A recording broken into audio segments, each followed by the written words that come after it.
Hi everyone, welcome to my channel. ಎಲ್ಲರೂ ಹೇಗಿದ್ದೀರಾ? ಎಲ್ಲರೂ ಚೆನ್ನಾಗಿದ್ದೀರಾ ಅಂತ ಅಂದ್ಕೊಂಡಿದ್ದೀನಿ. ನಾನು ಕೂಡ ಚೆನ್ನಾಗಿದ್ದೀನಿ. ಇವತ್ತು ಒಂದು ಸ್ವೀಟ್ ಮಾಡೋಣ ಅಂತ ನಾನು ಬಂದಿದ್ದೀನಿ. ಯಾವ ಸ್ವೀಟು ಅಂತ ಮುಂದೆ ಹೇಳ್ತಾ ಹೋಗ್ತೀನಿ. ನೋಡಿ ಎಷ್ಟು ಚೆನ್ನಾಗಿ ಕಾಣಿಸ್ತಾ ಇದೆ ಸ್ವೀಟು. ದಿಢೀರಂತ ಅತಿ ಸುಲಭವಾಗಿ ಕಡಿಮೆ ಸಮಯದಲ್ಲಿ ಈ ಸ್ವೀಟನ್ನು ಮಾಡ್ಕೋಬೋದು. ಈ ಸ್ವೀಟ್ ಬಂದು ಹಲ್ವಾ ಅಂತ. ಇದನ್ನು ನಾವು ಬಾಂಬೆ ಹಲ್ವಾ ಅಂತಲೂ ಕರಿಬೋದು. ತುಂಬ ಕಡಿಮೆ ಇಂಗ್ರೀಡಿಯೆಂಟ್ಸನ್ನು ಉಪಯೋಗ ಮಾಡಿಕೊಂಡು ಈ ಸ್ವೀಟನ್ನು ಮಾಡ್ಬೋದು. ಈಗಂತೂ ಮಕ್ಕಳಿಗೆ ರಜೆ ಇದೆಯಲ್ಲ, ಹಾಗಾಗಿ ಏನಾದರೂ ಕೇಳ್ತಾ ಇರ್ತಾರೆ. ಈ ರೀತಿ ದಿಢೀರಾಗಿ ಮಾಡಿಕೊಟ್ರೆ ಅವ್ರಿಗೂ ಕೂಡ ಖುಷಿಯಾಗುತ್ತೆ. ತುಂಬ ಚೆನ್ನಾಗೂ ಇರುತ್ತೆ ತಿನ್ನೋಕ್ಕೆ. ಹೊರಗಡೆ ಇದು ಮ್ಯಾಂಗೋ ಜೆಲ್ಲಿ ಅದು ಇದು ಕೊಡೋದಕ್ಕಿಂತ ಈ ರೀತಿ ಹಲ್ವಾ ಮಾಡಿಕೊಟ್ರೆ ತುಂಬ ಇಷ್ಟಪಟ್ಟು ತಿಂತಾರೆ. ನೋಡೋಣ ಬನ್ನಿ ಯಾವ ರೀತಿ ಮಾಡೋಣ ಅಂತ. ನಾನು ಮೊದಲಿಗೆ ಇಲ್ಲಿ ಏನು ಮಾಡ್ತಾಯಿದ್ದೀನಿ ಅಂದರೆ, ಒಂದು ಬಟ್ಲು ಕಾರ್ನ್ಫ್ಲೋರ್ ತೊಗೊತಾಯಿದ್ದೀನಿ. ನಿಮ್ಗೆ ಎಷ್ಟು ಅಳತೆ ಬೇಕೋ ಅಷ್ಟು ನೀವು ತೊಗೊಳ್ಳಿ. ನಾನಿಲ್ಲಿ ಒಂದು ಬಟ್ಟಲನ್ನ ಕಾರ್ನ್ಫ್ಲೋರ್ ತೊಗೊಂಡಿದ್ದೀನಿ. ಅದಕ್ಕೆ 2 ಬಟ್ಲ ನೀರನ್ನು ಹಾಕೋಬೇಕು. ಅದನ್ನು ಚೆನ್ನಾಗಿ ಗಂಟಿಲ್ಲೋ ಥರ ಚೆನ್ನಾಗಿ ಮಿಕ್ಸ್ ಮಾಡ್ಕೋಬೇಕು. ಯಾಕಂದರೆ ಗಂಟು ಇದ್ದರೆ ಅದು ಚೆನ್ನಾಗಿ ಬರಲ್ಲ ಹಲ್ವಾ, ಓಕೆನಾ? ಅದನ್ನು ಚೆನ್ನಾಗಿ ನೋಡಿ, ಒಂದು ಸ್ಪೂನ್ ಆದರೂ ಅಥವಾ ಏನಾದರೂ ಒಂದು ಸ್ಪೂನ್ಲೆ ಚೆನ್ನಾಗಿ ಅದನ್ನು ಮಿಕ್ಸ್ ಮಾಡಬೇಕು. ಯಾಕಂದರೆ ಗಂಟಿಲ್ಲಂದರೆ ಚೆನ್ನಾಗಿ ಬರುತ್ತೆ ಹಲ್ವಾ ಕೂಡ. ಗಂಟಂಟಾದರೆ ಅದು ಚೆನ್ನಾಗಿ ಬರಲ್ಲ. ಇಲ್ಲಿ ನೋಡಿ, ನಾನು ಒಂದು ಕಾರ್ನ್ಫ್ಲೋರ್ ಹಾಕ್ಕೊಂಡು 2 ಬಟ್ಲ ನೀರನ್ನು ಹಾಕ್ಕೊಂಡು ಚೆನ್ನಾಗಿ ಅದನ್ನು ಮಿಕ್ಸ್ ಮಾಡ್ತಾಯಿದ್ದೀನಿ. ಇದನ್ನು ಮಿಕ್ಸ್ ಮಾಡಿಕೊಂಡು ತೆಗೆದಿಡ್ತೀನಿ, ಸೈಡ್ಗೆ ಎತ್ತಿಟ್ಕೋತೀನಿ. ಹಾಗೆ ನೋಡಿ, ಇಲ್ಲಿ ನಾವು ಯಾವ ಥರ ಹಲ್ವಾ ಮಾಡ್ತೀವಿ ಅಂದರೆ ಎಲ್ಲ ಥರದ್ದು ಹಲ್ವಾ ಮಾಡ್ಬೋದು. ಯಾವ ಥರ ಅಂದರೆ ಕಾರ್ನ್ಫ್ಲೋರ್ ಮಾಡ್ಬೋದು, ಆಮೇಲೆ ಮೈದಾ ಹಿಟ್ಟು ಯೂಸ್ ಮಾಡಿಕೊಂಡು ಮಾಡ್ಬೋದು, ಹಾಗೆ ರಾಗಿದು ಮಾಡ್ತಾರೆ. ಬಟ್ ನಾನಿಲ್ಲಿ ಕಾರ್ನ್ಫ್ಲೋರ್ ಯೂಸ್ ಮಾಡಿಕೊಂಡು ಮಾಡ್ತಾಯಿದ್ದೀನಿ. ಬಟ್ ಬೇಕಾದರೆ ನೀವು ಬೆಲ್ಲನೂ ಯೂಸ್ ಮಾಡ್ಬೋದು ಅಥವಾ ಸಕ್ಕರೆನೂ ಯೂಸ್ ಮಾಡ್ಬೋದು. ಬಟ್ ನಾನಿಲ್ಲಿ ಸಕ್ಕರೆ ಯೂಸ್ ಮಾಡ್ತಾಯಿಲ್ಲ. 1 ಬಟ್ಲ ಬೆಲ್ಲ ತೊಗೊಂಡಿದ್ದೀನಿ. ಅದಕ್ಕೆ ಅಳತೆಯಲ್ಲಿ 1 ಕಪ್ಪು ನೀರು ಅಥವಾ 1.5 ಕಪ್ಪಷ್ಟು ಹಾಕ್ಕೊಳ್ಳಿ. ಜಾಸ್ತಿ ಸ್ವೀಟ್ ಬೇಕನ್ನೋರು ಜಾಸ್ತಿ ಬೆಲ್ಲ ಅಂದರೆ ಇನ್ನೊಂದು ಚೂರ ಬೆಲ್ಲ ಜಾಸ್ತಿ ಹಾಕ್ಕೊಳ್ಳಿ. ಅದು ತುಂಬ ಅಂದರೆ ಪಾಕ ಬರೋವರೆಗೂ ಅದನ್ನು ಈ ರೀತಿ ಮಿಕ್ಸ್ ಮಾಡಬಾರ್ದು. ಯಾಕಂದರೆ ಬೆಲ್ಲ ಎಲ್ಲ ಕರಗಿ ಒಂದು ಕುದಿ ಬಂದರೆ ಸಾಕು. ಅಂದರೆ ಅದನ್ನು ತುಂಬ ಪಾಕ ಬಂದುಬಿಟ್ರೆ ಏನಾಗುತ್ತೆ, ಹಲ್ವಾ ಗಟ್ಟಿಯಾಗಿಬಿಡುತ್ತೆ, ಚೆನ್ನಾಗಿ ಬರಲ್ಲ ಆವಾಗ. ಅದಕ್ಕೆ ಈ ರೀತಿ ಕುದೀತಾ ಇರಬೇಕು. ಅಂದರೆ ಒಂದೆಡೆ ಪಾಕನೂ ಬರಬಾರ್ದು. ಹಾಗೆ ಜಸ್ಟ್ ಬೆಲ್ಲ ಎಲ್ಲ ಕರಗಿದ್ರೆ ಸಾಕು, ತುಂಬ ಚೆನ್ನಾಗಿ ಬರುತ್ತೆ. ನಾನು ಈಗ ಏನು ಮಿಕ್ಸ್ ಮಾಡಿ ಇಟ್ಕೊಂಡಿದ್ದೀನಲ್ಲ, ಅದು ಕಾರ್ನ್ಫ್ಲವರ್ನ ಇದಕ್ಕೆ ಆ್ಯಡ್ ಮಾಡಬೇಕು. ಅದು ತುಂಬ ಕೈ ಅಂತ ಬಿಡಲೇಬಾರ್ದು, ಯಾಕಂದರೆ ಗಟ್ಟಿ ಆಗಬಾರ್ದು. ತುಂಬ ಹಾಗೇ ಮಿಕ್ಸ್ ಮಾಡ್ತಾನೇ ಇರಬೇಕು. ಆವಾಗ ಹಲ್ವಾ ತುಂಬ ಚೆನ್ನಾಗಿ ಬರುತ್ತೆ. ಈಗ ನೀವು ಬೇಕ್ರಿಯಲ್ಲಿ ಎಲ್ಲ ತಂದಿರ್ತೀರಲ್ಲ ಹಲ್ವಾ, ಅದೇ ಥರನೇ ಆಗುತ್ತೆ ಮನೆಯಲ್ಲೂ ಕೂಡ.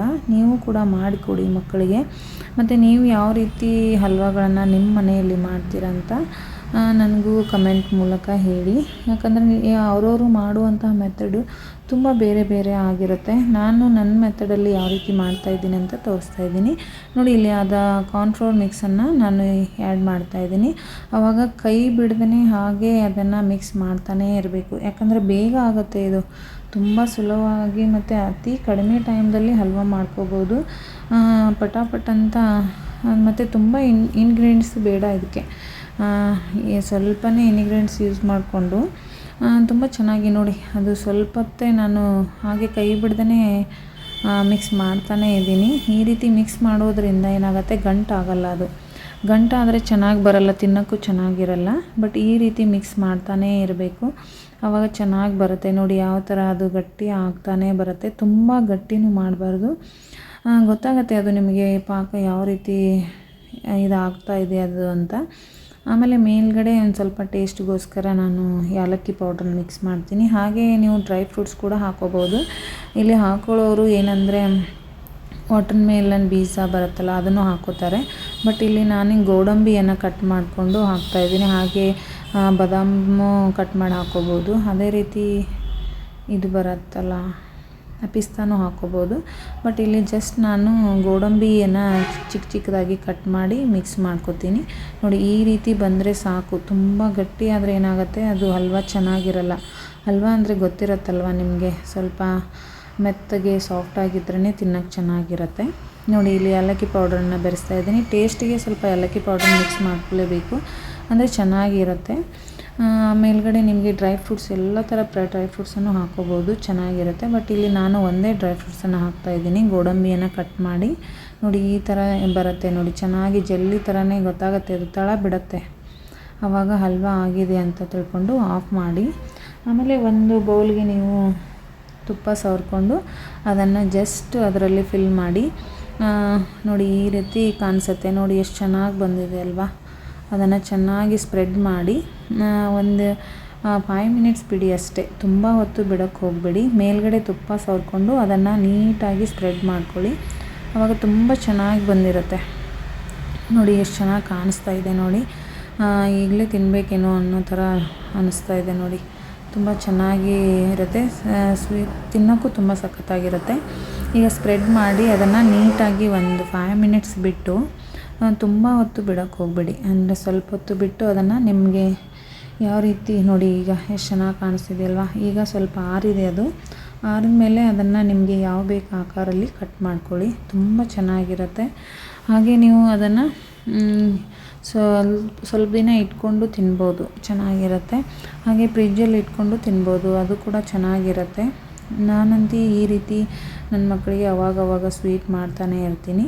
ಅಂದರೆ ಹೊರಗಡೆ ಕೊಡೋದಕ್ಕಿಂತ ಮನೆಯಲ್ಲೇ ಮಾಡಿಕೊಡೋದ್ರಿಂದ ತುಂಬ ಚೆನ್ನಾಗಿರುತ್ತೆ. ನೀವು ನಿಮ್ಮ ಮನೆಯಲ್ಲಿ ನಿಮ್ಮ ಮಕ್ಕಳಿಗೆ ಯಾವ್ಯಾವ ಥರ ಸ್ವೀಟ್ ಮಾಡ್ತೀರಿ ಅಂತ ನನಗೂ ಕಮೆಂಟ್ ಮಾಡಿ. ಮತ್ತು ಈ ಸ್ವೀಟ್ ನಿಮ್ಮ ರೆಸಿಪಿ ನಿಮಗೆ ಹೇಗೆ ಅನ್ನಿಸ್ತು, ಮತ್ತು ನೀವು ಯಾವ ರೀತಿ ಹಲ್ವಾಗಳನ್ನ ಮಾಡ್ತೀರಾ ಅನ್ನೋದನ್ನು ನನಗೂ ಕೂಡ ತಿಳಿಸಿ.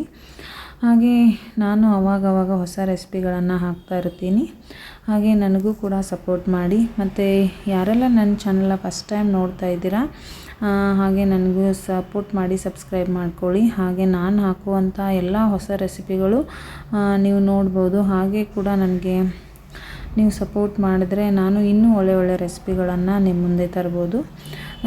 Thank you so much. ನೋಡಿ ಯಾವ ರೀತಿ ಆಗಿದೆ ಅಂತ ಹಲ್ವಾ ನನಗೂ ಕೂಡ ಕಮೆಂಟ್ ಮಾಡಿ. ನಿಮಗೆ ಈ ಹಲ್ವಾ ಸ್ವೀಟ್ ಇಷ್ಟ ಆದರೆ ಲೈಕ್, ಶೇರ್, ಕಮೆಂಟ್ ಮಾಡಿ. ಹಾಗೆ ಮತ್ತೆ ಇನ್ನೊಂದು ರೆಸಿಪಿಯೊಂದಿಗೆ ನಿಮ್ಮನ್ನು ಭೇಟಿ ಆಗ್ತೀನಿ. ನೋಡಿ ಎಷ್ಟೊಂದು ಚೆನ್ನಾಗಿ ಕಾಣಿಸ್ತಾ ಇದೆ, ಆಮೇಲೆ ಎಷ್ಟು ಸಾಫ್ಟಾಗಿ ಬಂದಿದೆ ಅಂತ ನಿಮಗೆ ಗೊತ್ತಾಗುತ್ತೆ. ನೋಡಿ ಡ್ರೈ ಫ್ರೂಟ್ಸ್ ಕೂಡ ತುಂಬ ಚೆನ್ನಾಗಿ ಕಾಣಿಸ್ತಾ ಇದೆ. ಥ್ಯಾಂಕ್ ಯು ಸೋ ಮಚ್ ಎಲ್ಲರಿಗೂ. ನನ್ನ ವಿಡಿಯೋನ ವಾಚ್ ಮಾಡಿದವ್ರಿಗೆ ಎಲ್ಲರಿಗೂ ತುಂಬ ಹೃದಯ ಧನ್ಯವಾದಗಳು. Thank you so much. Bye everyone.